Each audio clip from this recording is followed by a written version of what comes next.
Saludos, soy Úrsula Aguilera. En esta oportunidad voy a presentarle el texto de Federico Engels titulado El origen de la familia, la propiedad privada y el Estado.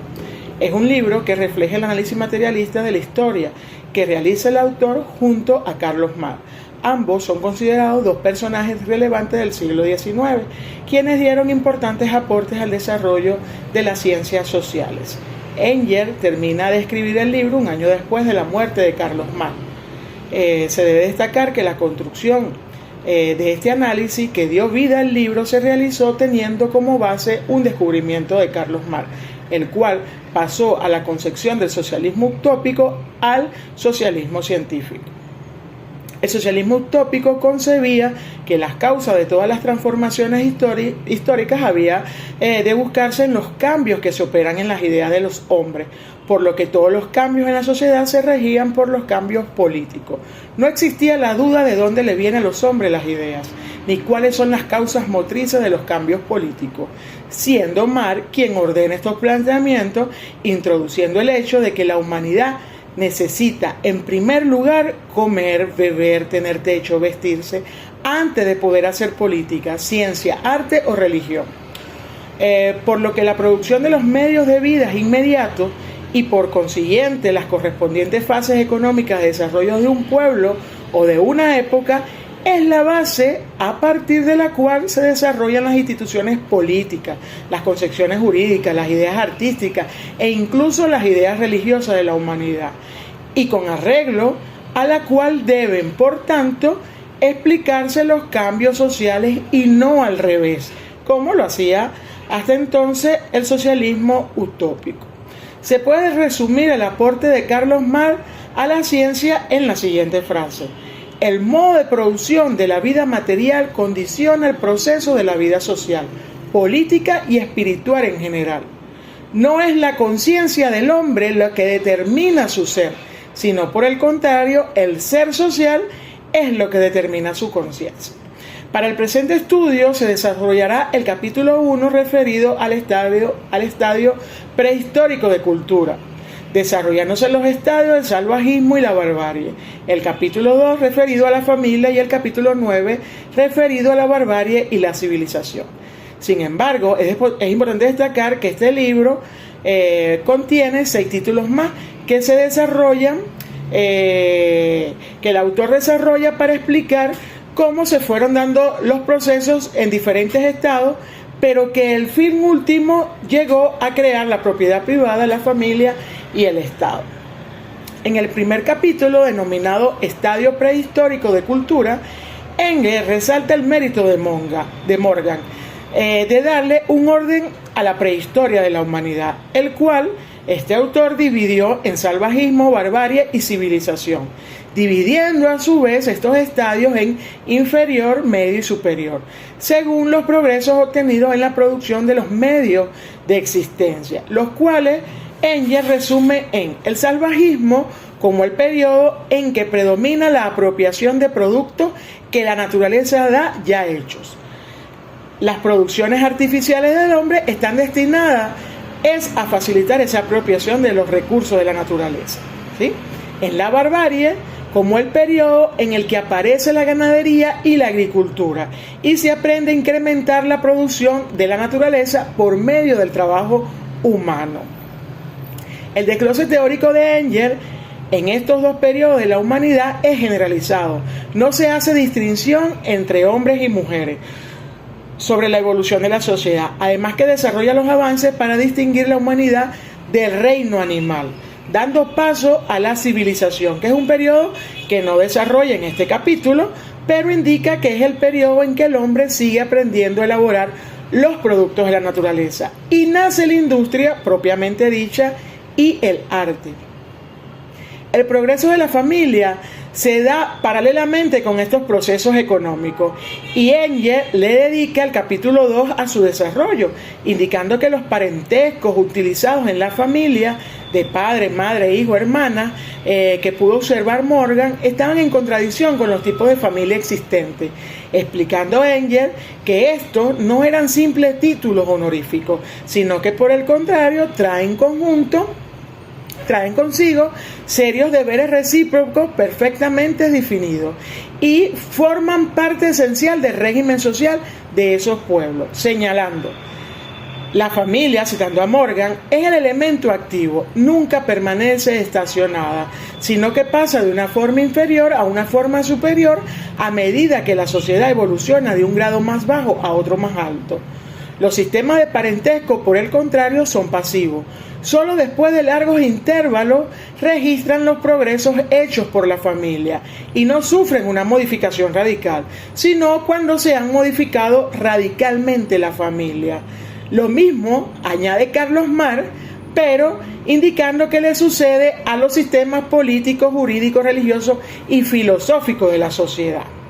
Engels indica que el estudio de la historia revela un estado de cosas en el que los hombres practican la poligamia y las mujeres la poliandría, y por consiguiente los hijos de unos y de otros se consideran comunes, y a su vez ese mismo estado de cosas pasa por toda una serie de cambios hasta que se resuelven en la monogamia. Es decir, que hubo un estado primitivo donde imperaba un comercio sexual promiscuo. Cada mujer pertenecía igual a todos los hombres y cada hombre a todas las mujeres, dejando poco margen para los sentimientos de celo y desarrollándose mucho más tarde, al igual que la idea del incesto. Es decir, el sexo se daba sin traba. Eran marido y mujer, el hermano, la hermana, padres, madres, hijos e hijas. Señala Engels que el incesto es la invención más preciosa de la historia, puesto que el comercio sexual entre padres e hijos no podía ser más repugnante que entre otras personas de generaciones diferentes. Y pone un ejemplo de viejas doncellas que pasan de los 70 y se casan con hombres de unos 30 años. Sabemos aún hoy que se mantienen en algunas culturas los matrimonios entre niñas con adultos mayores, lo que puede hacer pensar que la normalidad de la época de casamiento de mujeres jóvenes con adultos mayores pudo haber premiado el criterio del autor, y por ello nos ofrece este ejemplo, sin tomar en cuenta el ejemplo de este que le estoy dando de las niñas con los adultos mayores. Pues no lo expresa ni le da importancia, ¿no? Obviamente. El autor refleja 4 tipos de familia en la historia, ¿sí? Luego que tenemos esta familia por grupo, ¿verdad? Se empiezan a establecer los tipos de familia. Citando a Morgan, indica que salieron del estado primitivo de promiscuidad primero las familias consanguíneas, donde los grupos conyugales se clasificaban por generaciones. Todos los abuelos y abuelas, en los límites de la familia, son marido y mujer. Lo mismo sucede con sus hijos y con los hijos de estos últimos, que conforman el tercer círculo de cónyuges comunes, así sucesivamente, excluyéndose del comercio sexual, como ya indicamos, a los padres, madres, hijas e hijos. Luego, en este desarrollo, que va a la par de lo económico, nace la familia Punalúa, que se forma por grupos de diferentes clanes, donde una serie de hermanos uterinos o más lejanos tenían en matrimonio común con cierto número de mujeres que entre sí se llamaban Punulúa, cuyo significado es compañero íntimo. En el segundo progreso, que correspondió a la exclusión de los hermanos, primeros uterinos, es decir, de la misma madre, y luego colaterales, lo que conocemos hoy como primos, fue un progreso en la familia importante, pero se asume que es mucho más difícil que el primero, constituyéndose en la ilustración de cómo actúa el principio de la selección natural, desarrollándose mucho más rápido las tribus, donde no se había alcanzado, desarrollándose mucho más rápido en las tribus que las tribus donde no se había alcanzado este nivel de restricciones sexuales. En ninguna forma de familia por grupo puede saberse quién es el padre de los hijos, pero sí se sabe quién es la madre, aun y cuando todos los descendientes de la familia son sus hijos y deben atenderse por igual. Es decir, que solo puede establecerse la descendencia por línea femenina, por ser la única cierta, y las relaciones de herencia cuyo nombre se conoce como derecho materno, ¿sí? Sin embargo, para la época, hablar de la palabra derecho no es propiamente, no estaba establecido. Sin embargo, es el nombre que hoy se le conoce, pues. Luego nace la familia sindiásmica, donde el hombre tenía una mujer principal entre sus numerosas esposas y la mujer un esposo principal entre todos los demás.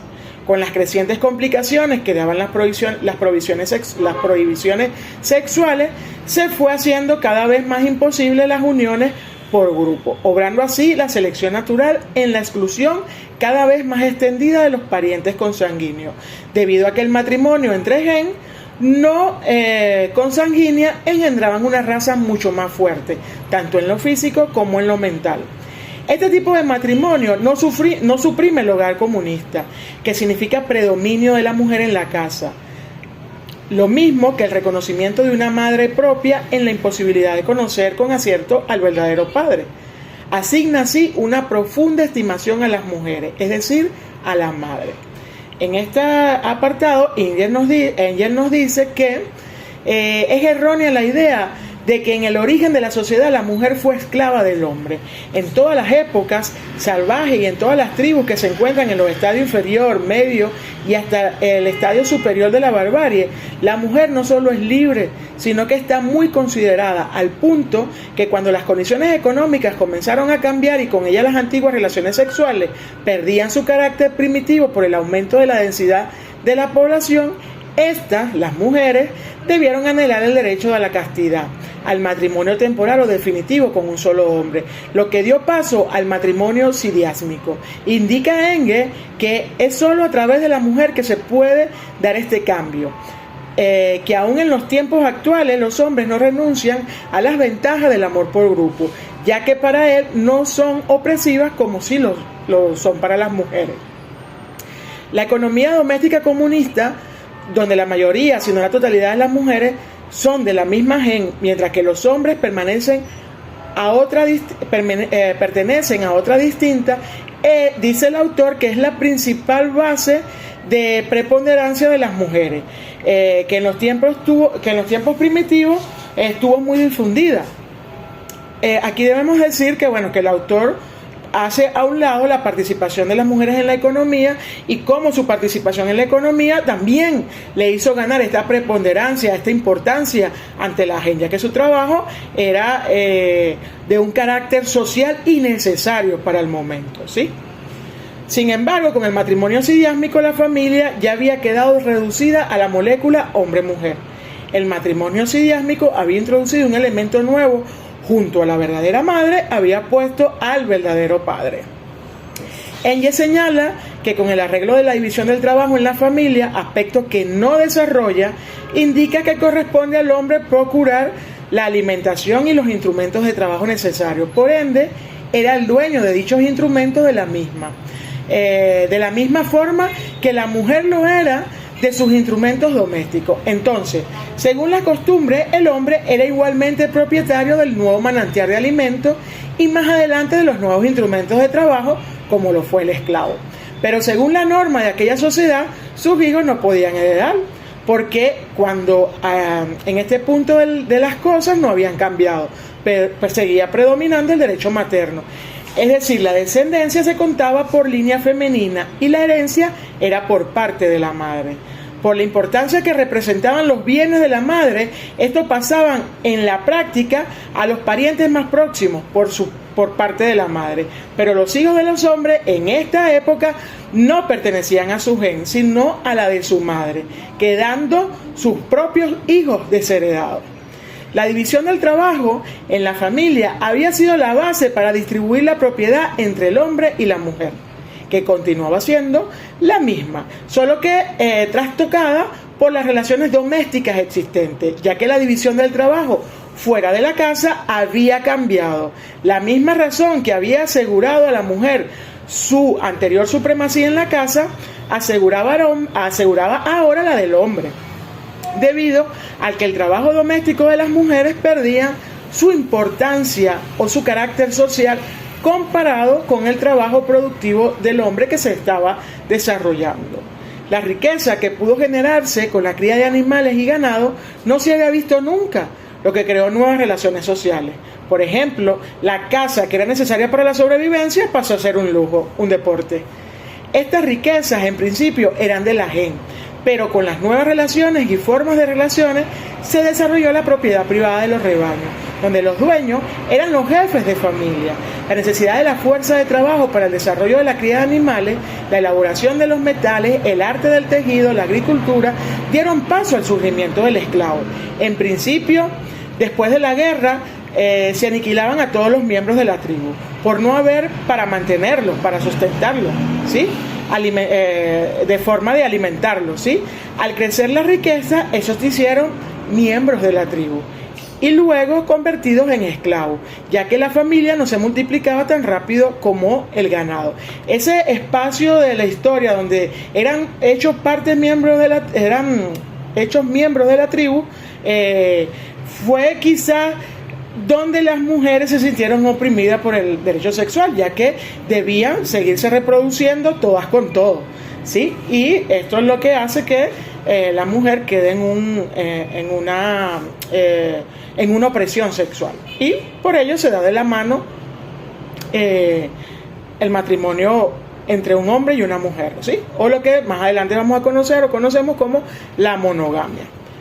Seguimos. Por la riqueza, a medida que iban en aumento, daban por una parte al hombre una posición más importante que la de la mujer en la familia, por lo que nacía la necesidad de darle herencia por línea paterna para proteger a los hijos, por lo que el derecho materno debía ser abolido, y lo fue. Aquella revolución, nos dice Engel, una de las más profundas que la humanidad ha conocido, no tuvo necesidad de tocar ni a un solo miembro vivo de la gente.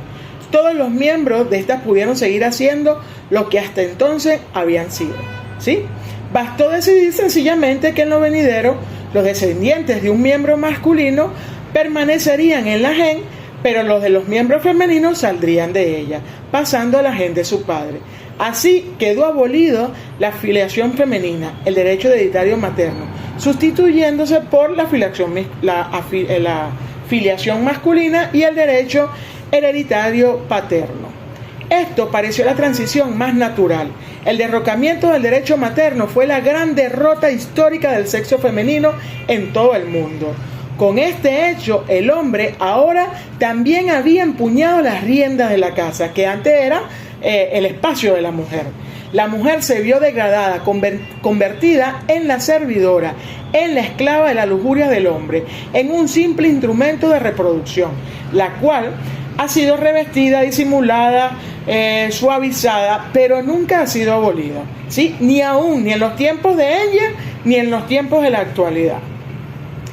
La selección natural había hecho su trabajo con la familia sidiásmica, es decir, había culminado, hecho su trabajo final, reduciendo la familia a un hombre y a una mujer, pero se desarrollaron fuerzas impulsivas de orden social, de carácter económico, que llevaron al surgimiento de la familia monogámica para garantizar la paternidad de los hijos, lo que hace que la monogamia sea estricta solo para las mujeres, siendo el primer efecto de la familia patriarcal la organización de ciertos números de individuos libres y no libres en una familia sometida al poder del hombre, quien era el jefe de la casa, quien vive en plena poligamia, mientras que los esclavos tienen una sola mujer e hijos. El objetivo de la organización entera era cuidar el ganado en un área determinada. Eso fue principalmente por lo que se daba esta organización familiar. Estas formas de familia señalan el tránsito del matrimonio sidiásmico a la monogamia para asegurar la fidelidad de la mujer y por consiguiente la paternidad de los hijos. Es por esta razón que la mujer es entregada sin reservas al poder del hombre. Cuando éste la mata, no hace más que ejercer su derecho. Es decir, ese sistema de violencia que tenemos también se forma en estos estadios de la sociedad y se da por raíces económicas, ¿sí? ¿Por qué? Porque la familia monogámica se funda en el predominio del hombre, que busca la procreación de hijos cuya paternidad sean indiscutibles, ya que serán estos los que heredarán sus bienes, ¿sí? Esta nueva relación tiene lazos conyugales más fuertes que no pueden ser disueltos por cualquiera de las partes. Ahora solo pueden ser disueltos solo por el hombre, quien además puede repudiar a la mujer y se le otorga el derecho a la infidelidad conyugal, sancionado solo por las costumbres, ejerciéndolo el hombre cada vez más ampliamente en la medida que evoluciona la sociedad. Al contrario, si es la mujer la que ejerce la infidelidad, es castigada rigurosamente, hasta el punto de quitarle la vida, ¿sí? La monogamia no fue fruto del amor sexual individual.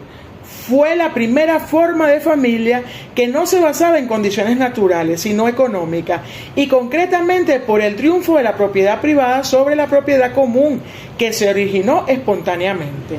La preponderancia del hombre en la familia monogámica y la procreación de hijos que solo pudieron ser de él y destinados a heredar, entra en la escena bajo la forma de esclavización de un sexo sobre otro, desconocido hasta entonces en toda la prehistoria.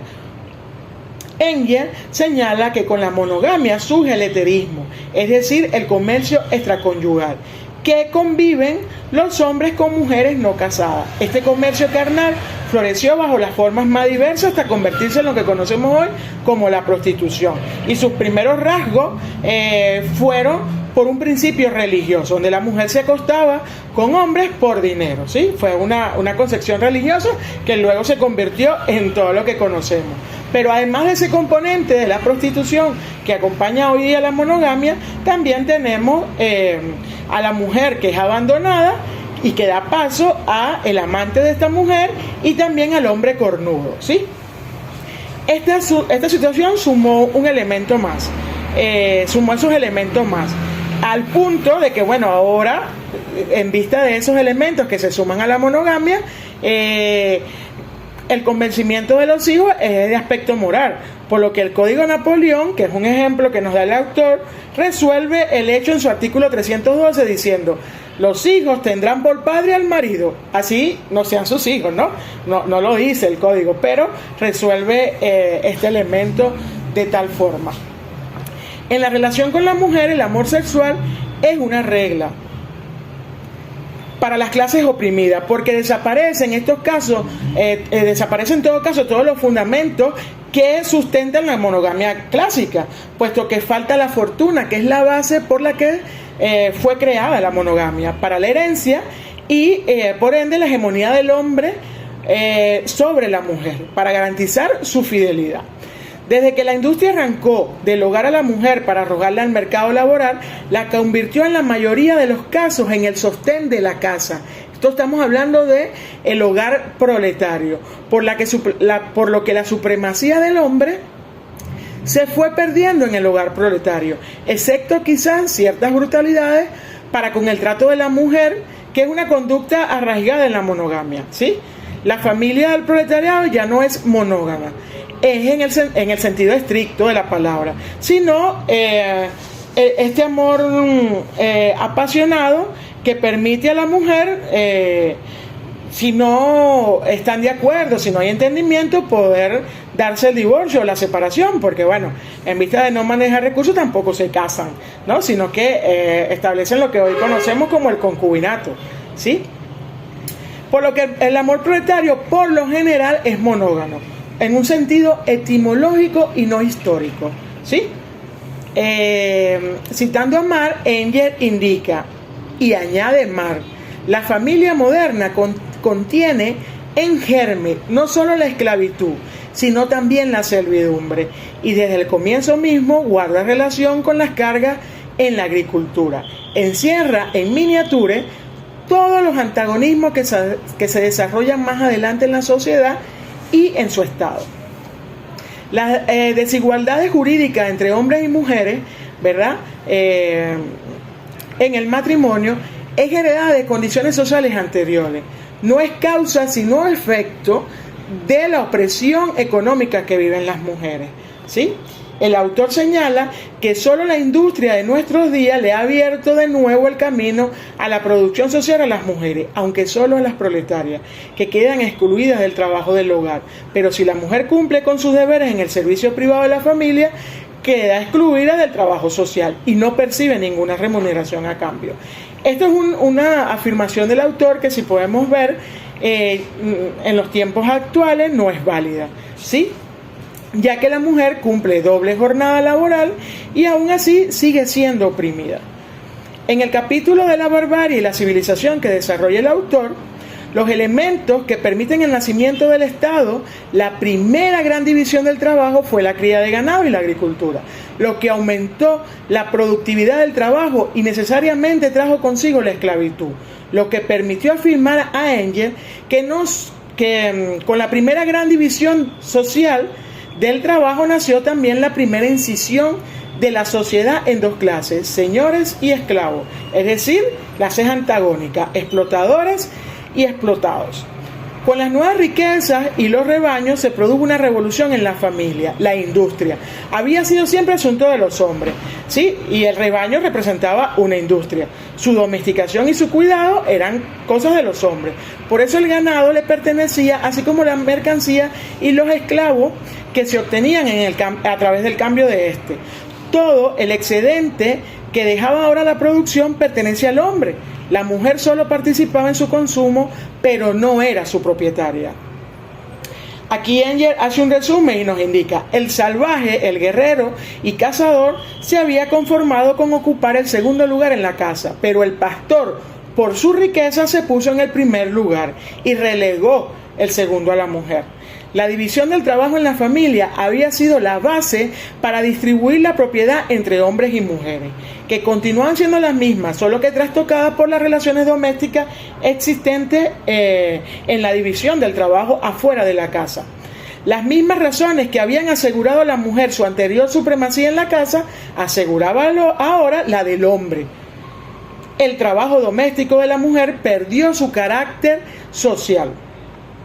La división del trabajo entre los sexos dependen de otras causas que nada tienen que ver con la posición de la mujer en la sociedad. Es una afirmación que nos hace Engels.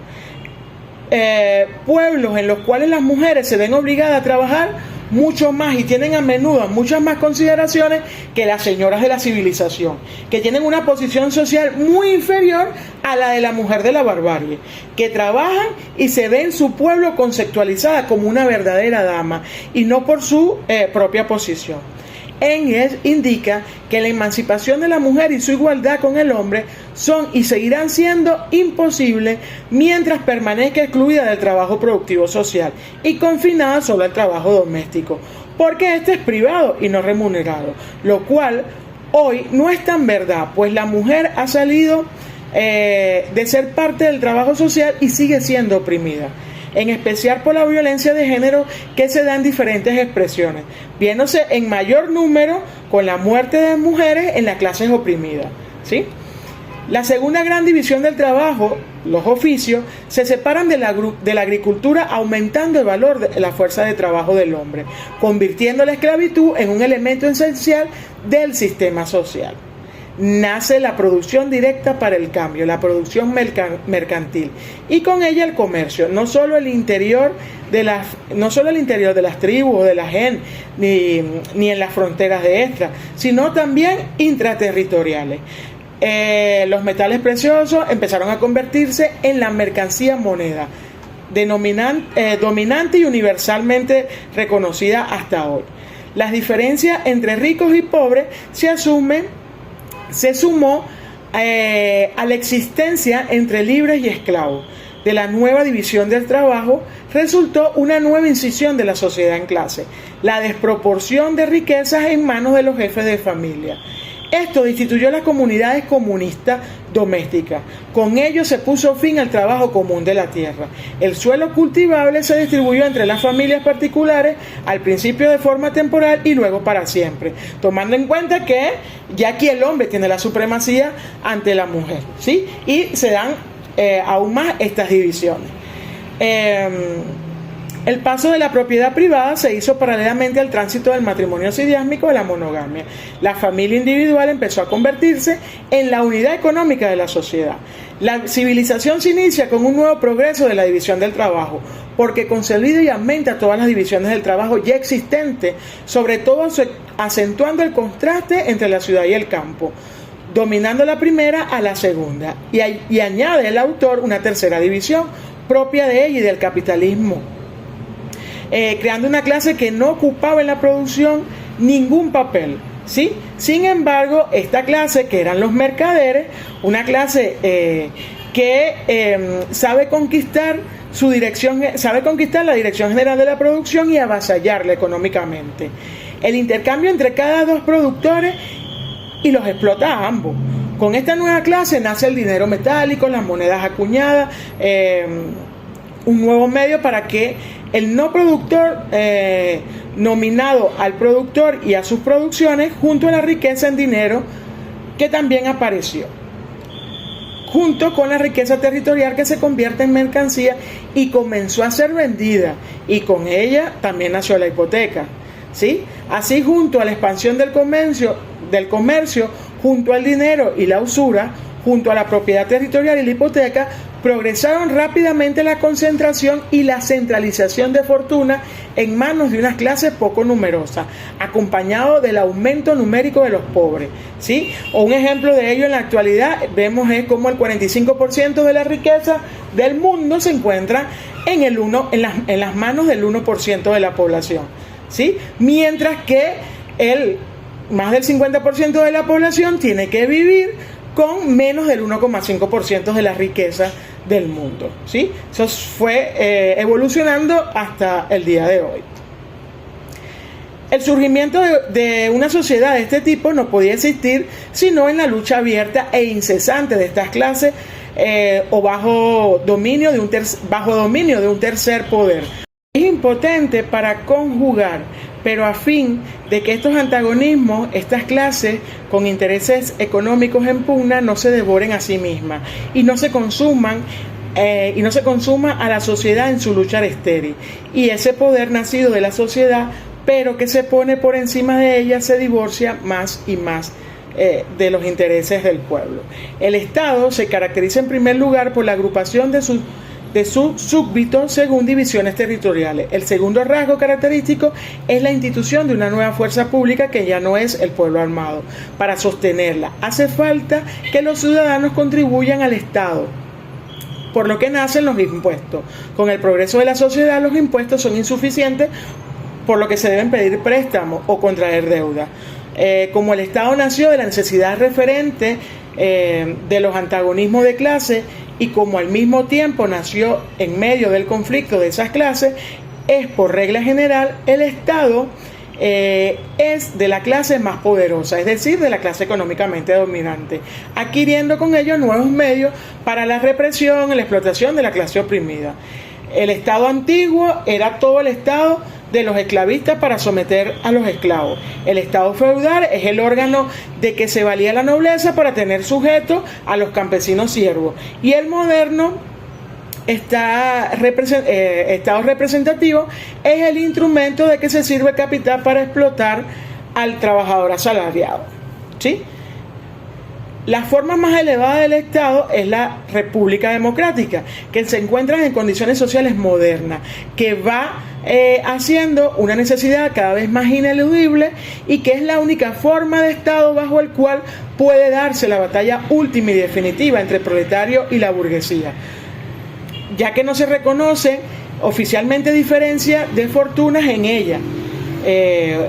La riqueza ejerce su poder indirectamente, pero de un modo seguro, de una parte de la corrupción directa de los funcionarios, siendo América uno de los modelos clásicos, señala el autor, y que bueno, pues en opinión personal, es muy probable seguimos siendo ese ejemplo, ¿no?